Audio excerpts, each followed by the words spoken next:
Dans la vingtaine, alors que j'avais fini mes études de médecine et ma spécialité, je devais aller faire 2 années de formation supplémentaire avant de revenir travailler au CHUM, donc le centre hospitalier de l'Université de Montréal. Et l'une de ces 2 années était à Miami. Je voulais absolument apprendre une nouvelle langue, en plus de parfaire certaines compétences professionnelles. Et puis, en allant à Miami, je me suis dit que l'espagnol serait l'idéal, parce que c'est une ville qui est anglophone, mais aussi très hispanophone, car il y a beaucoup de Cubains et de personnes qui viennent d'autres pays d'Amérique du Sud et d'Amérique centrale. Donc, dans la vingtaine, à l'âge de 27 ans, j'ai décidé de prendre des cours d'espagnol dans les 6 mois qui précédaient mon voyage à Miami, où j'allais passer un an. Alors, j'ai pris des cours privés et j'ai étudié le soir en me préparant pour ce voyage. Une fois là-bas, j'ai très vite pu mettre en pratique ce que j'avais appris dans ma vie au quotidien ainsi qu'au travail.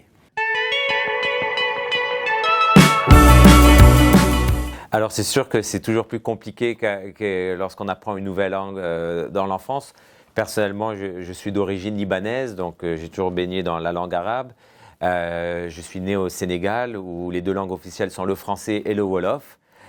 Donc là aussi, ce sont des langues que j'ai appris très tôt. À l'école, on apprend l'anglais. Donc tout ça s'est fait plutôt facilement dans l'enfance. À l'âge adulte est arrivé l'espagnol.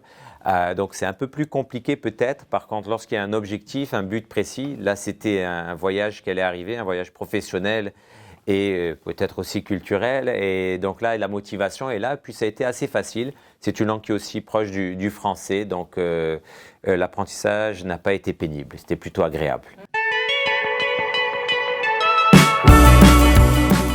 Alors oui, c'est ça l'idée, la beauté de la chose, c'est qu'on arrive à maîtriser assez bien une langue pour pouvoir passer de l'une à l'autre sans difficulté.